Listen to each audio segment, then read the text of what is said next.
your thinking on that?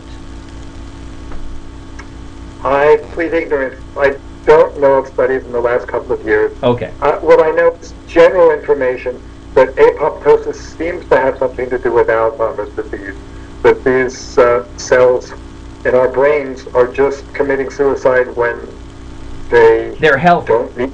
They're still healthy enough that they're quite functional. Okay, because I mean, apoptosis seems to be one of those evolved mechanisms here in the human body to get rid of cells that are malfunctioning that we really don't want, that can cause bad things to go on. Let's just put it that way, bluntly.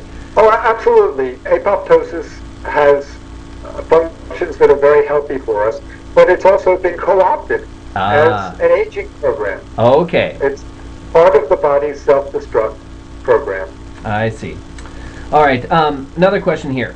Since we're getting close to the, we got about 10 minutes left here, I want to get to a few of the nutrition and health aspects, which we kind of started getting into with the exercise and caloric restriction. Okay, does it make sense to deduce our current genetic diet prevalence through archaeology? Okay, maybe that's not worded the best. Big discussion that's been going on with many of the viewers is the paleo diet, and how much sense does it make to look back at our evolution in order to determine what we eat today?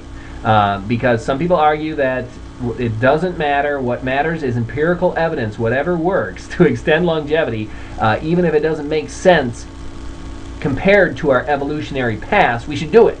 And to a sense, I agree with that. But I also would say a good starting out point to understanding our metabolism and to fine-tuning our diet would be to look back at our evolution and see what our ancestors ate and how our body handles different macronutrients like carbs, protein, fat. That would seem to be the best place to start from. However, some people say that's not even true.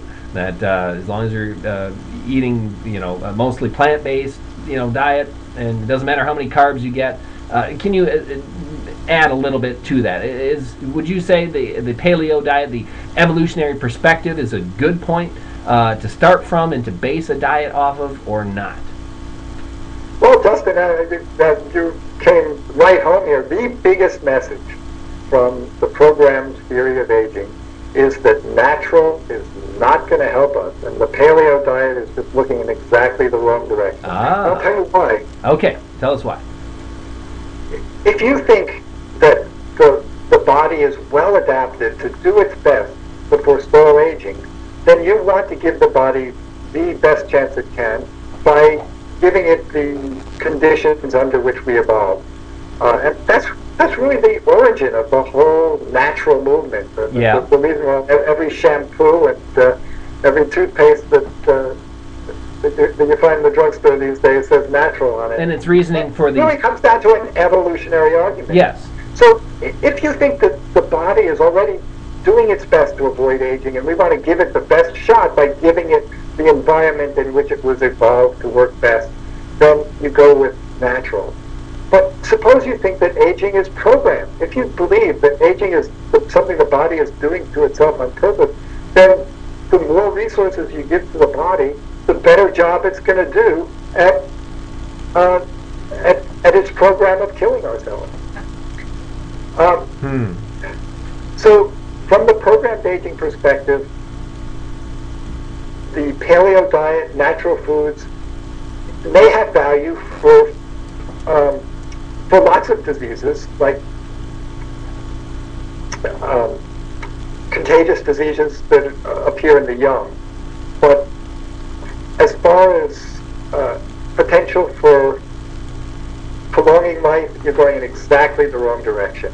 The things that we're going to find are going to be tricking nature. They're not going to be working with nature. Not working with nature. However, you would say, most people base their...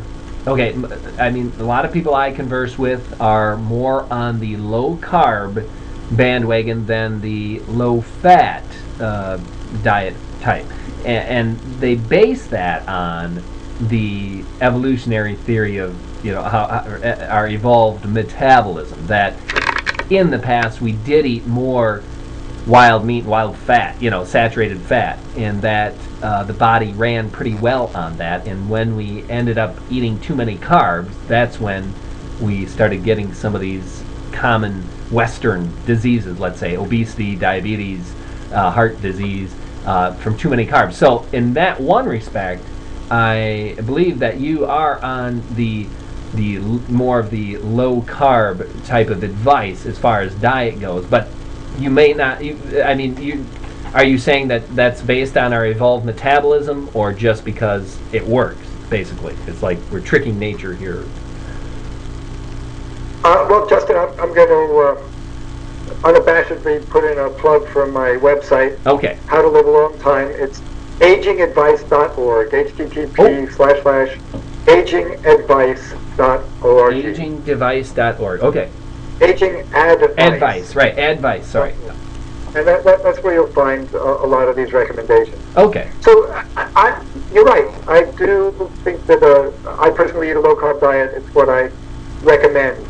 And what I think is going on is that the body is programmed. This is part of the hormesis response, that when starvation appears, we're programmed to extend our lives and to slow down the aging process. How does the body know that we're starving? Well, it's the insulin metabolism. It's the insulin IGF-1 receptor. Yeah. Seems to be central to regulating aging in many, many different organisms, including humans. And if you can lower the expression of insulin in the body, perhaps you can downregulate the aging process. And the evidence is not so strong here as it is for caloric restriction, but I found it convincing enough that I've taken it on personally. I think that the reason that low carb diets work is that you get less insulin expression in the body, and that's a signal to slow the aging process. And incidentally, fasting. Some people do every other day fasting. Yeah. I do something less severe than that. I fast a day a week. From Wednesday night to Friday morning, I don't even give people water. Okay. I think that having that time with no insulin expression is a signal to the body that helps to slow the aging process. Again, the evidence, there's good evidence for this, but it's thin compared to the evidence for caloric restriction as a whole, and more contradictory, more difficult to interpret. But there is some evidence, and I believe in it, that periodic fasting can, like a low-carb diet, stimulate this caloric restriction hormetic effect. Okay. I wanted to get into another question here, and I just want to invite any of the viewers this evening.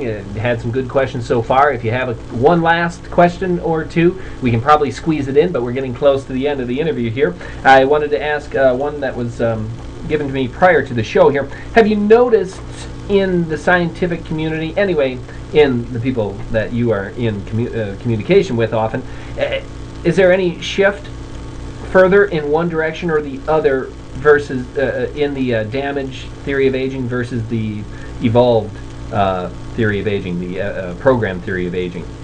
In the last, say, 5-6 years or so, have you seen any shift? More people heading in one direction at all?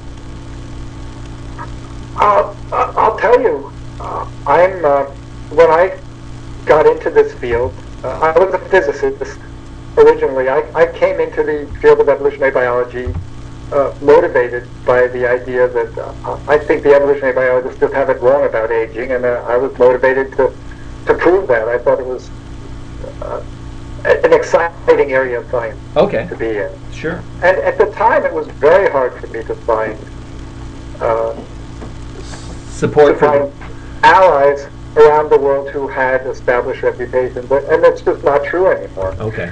There's Vladimir Skulichov, a senior biochemist, who's a primary advocate for this. There's Cynthia Kenyon, who's one of the foremost worm experts in the world and did the foundational work on aging in worms. Yeah. There's Walter Longo at University of Southern California.